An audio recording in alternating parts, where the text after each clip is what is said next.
क्या चुनाव नतीजों के बाद महाराष्ट्र में लगेगा राष्ट्रपति शासन? ये ना तो महज एक सवाल है और ना ही आकलन है, बल्कि परिस्थितियां इस ओर इशारा कर रही हैं। दरअसल 23 नवंबर को महाराष्ट्र चुनाव के नतीजे आने हैं और 26 नवंबर को वर्तमान विधानसभा का कार्यकाल समाप्त हो रहा है। चुनाव परिणाम और महाराष्ट्र सरकार के कार्यकाल की समाप्ति के बीच महज 48 घंटे का ही वक्त बचा है, यानी कि 2 दिन में महाराष्ट्र की नई सरकार को शपथ लेना ही है।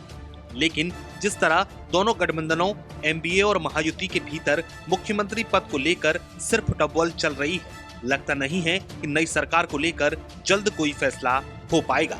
यही वजह है कि नतीजों से पहले ही बैठकों का दौर भी शुरू हो गया है, ताकि सियासी केमिस्ट्री बनी रहे और गठबंधन में आपसी मतभेद ना हो सके।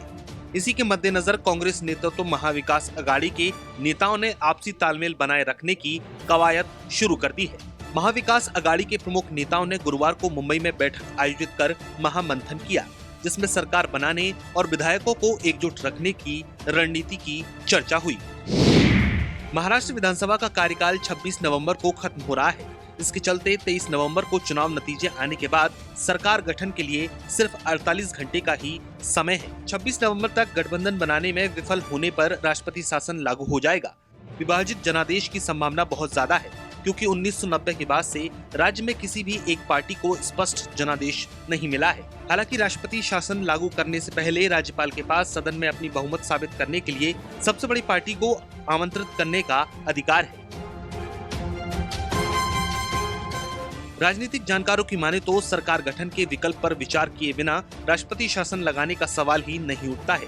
चुनाव के नतीजे आने के बाद सरकार बनाने के लिए कई दावेदार होंगे। ऐसे में राज्यपाल को अपने विवेक पर उनमें से किसी एक को सरकार बनाने के लिए आमंत्रित करना चाहिए और उन्हें एक निश्चित समय के भीतर सदन में बहुमत साबित करने का निर्देश देना होगा। ऐसे में कोई सरकार बनाने से अपने कदम पीछे खींचता है या फिर बहुमत साबित नहीं कर पाता है या फिर नई सरकार के लिए व्यापक तोड़फोड़ की आशंका व्यक्त होती है, तब कहीं जाकर राष्ट्रपति शासन लगाने की मंजूरी देनी होगी। हाँ, एक बात जरूर है कि 26 नवंबर से पहले सरकार गठन की प्रक्रिया पूरी कर लेनी होगी। महाराष्ट्र में राष्ट्रपति शासन न लगे, इसलिए जल्द से जल्द सरकार बनाने की कवायद है और बाकी उम्मीदवारों को फिर से पार्टी में शामिल करने की रणनीति भी है। महाविकास अघाड़ी के नेताओं में चल रही खटपट और चुनावी नतीजे घोषित होने के बाद विधायक न टूटें, इसलिए उन्हें सुरक्षित स्थान पर रखने जैसे मुद्दों पर गुरुवार को हुई बैठक में चर्चा हुई। बहुमत नहीं मिला तो क्या प्रबंध किए जाएं, इस पर भी विस्तार से चर्चा की गई है। वैसे तो महाराष्ट्र में किसी पार्टी को बहुमत 1985 में मिला था, जब कांग्रेस ने 161 सीटें जीती थी। तब से 7 विधानसभा चुनाव में खंडित जनादेश और गठबंधन सरकारें बनी रही हैं। महाराष्ट्र में 3 बार राष्ट्रपति शासन लगाया गया है। महाराष्ट्र में सबसे पहले साल 1980 में राष्ट्रपति शासन लगा था, फिर 34 साल बाद यानी कि साल 2014 में दूसरी बार राष्ट्रपति शासन लगा और तीसरी बार साल 2019 में राष्ट्रपति शासन लगाना पड़ा, जब नतीजे आने के बाद सीएम पद को लेकर शिवसेना ने बीजेपी से गठबंधन तोड़ लिया था। कुल मिलाकर 48 घंटे के कम समय में महाराष्ट्र की नई विधानसभा का गठन मुमकिन नहीं लगता। हालांकि ये तो चुनाव रिजल्ट के बाद ही साफ हो पाएगा कि ऐसी स्थिति बनती है या फिर नहीं।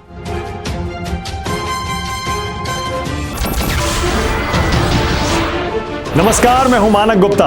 अगर आपको हमारा ये वीडियो पसंद आया हो तो इसे लाइक और शेयर जरूर करें और हाँ, हमें सब्सक्राइब और फॉलो करना ना भूलें, ताकि आप देश और दुनिया की कोई खबर मिस ना करें। तो जुड़े रहिए हमारे साथ और देखते रहिए न्यूज़ 24।